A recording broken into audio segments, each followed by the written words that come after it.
there to protect the people. And so fear doesn't really become part of it. You just have to I'll tell you what, try to do the best you can. Well, I appreciate that, but if I were being slammed by electronic harassment, I was an Air Force officer, I can assure you I'd be scared if all this stuff is coming at you.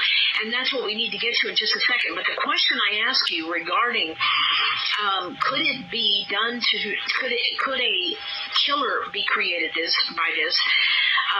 Yes, and it has. And everyone in America has seen it. You've seen a couple of I get scolded for this whenever I try to talk about it, because this group calling themselves targeted individuals, some of them don't like it when you talk about this, but it needs to be said. There's evidence that a couple of these shooters were in the program, and not only knew they were in it, and they were trying to draw attention to this issue, because every time there was just no outlet, no one would talk to them, and they would get dismissed whenever they tried to discuss this horrible crime. Was one of them the Navy shooter in Maryland? What's that? Was it one of them the Navy shooter in Maryland?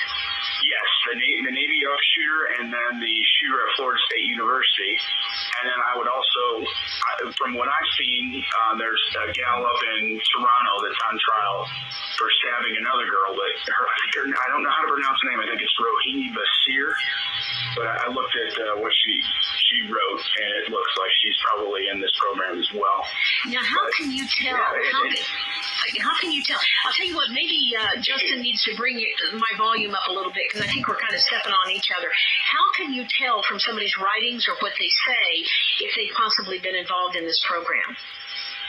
Okay, so it's a human machine interface weapon. If they start talking about physical sensations, and then there's a psychological warfare portion to this. So they try to confuse these people, and it's one of like 5 to 10 storylines that they'll follow to get people into they want them fighting with their neighbor, they want them fighting with their family, or there we go. The government. There we go. Sort of stuff. There we go. There we go. The thing is, I'm experiencing every bit of this shit. These fuckers are trying to kill me, man. I need fucking help, bro. This man is telling the facts. This shit was in 2016, and they were doing this to me. They ratcheted up my level in 2013 when I first got a VA voucher.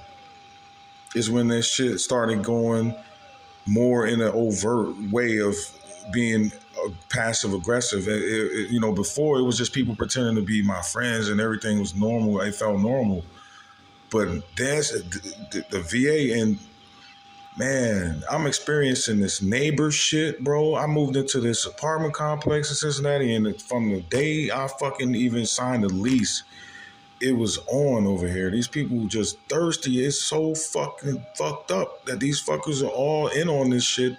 And it's like a huge thing, like an entire city. And I've experienced it in San Diego. I've experienced it elsewhere. New York. Like, I'm telling you, man, this shit is serious. These people are fucking psychos, man. Like in the Navy Yard shooter, he wrote on his weapon, "This is my, frequency weapon," or something. He etched it on his weapon so that people would know, like, this is why I'm doing it. I'm being tortured. I'm in this program. They're testing this human machine interface weapon.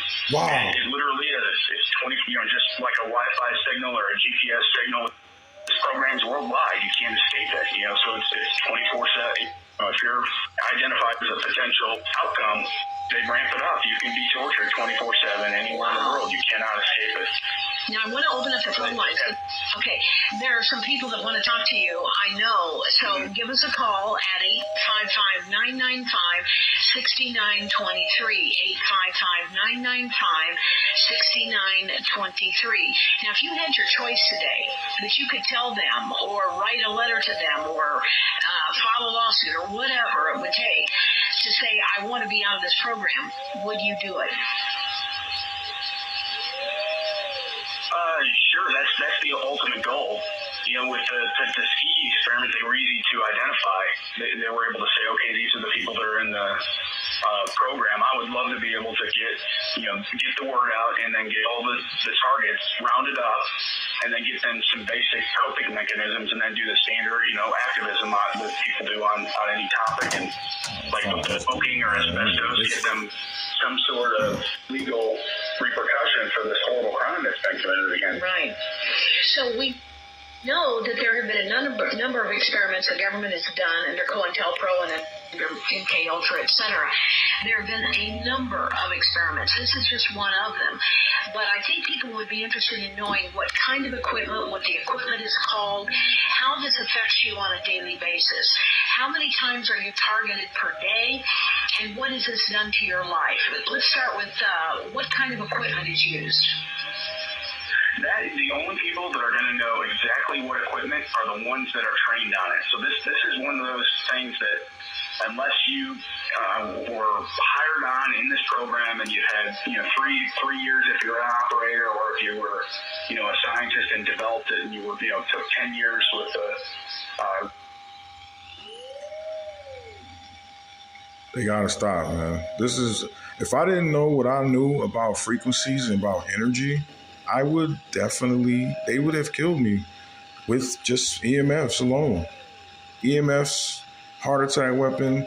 I mean, I think I had a touch of multiple sclerosis. I was experiencing all sorts of illness symptoms of stuff, and I just started using every goddamn frequency I could find to feel better, and that's what they're using on me. So it's like, you gotta fight fire with fire. They're using fucking frequencies and radio waves, man. And unscrupulous people.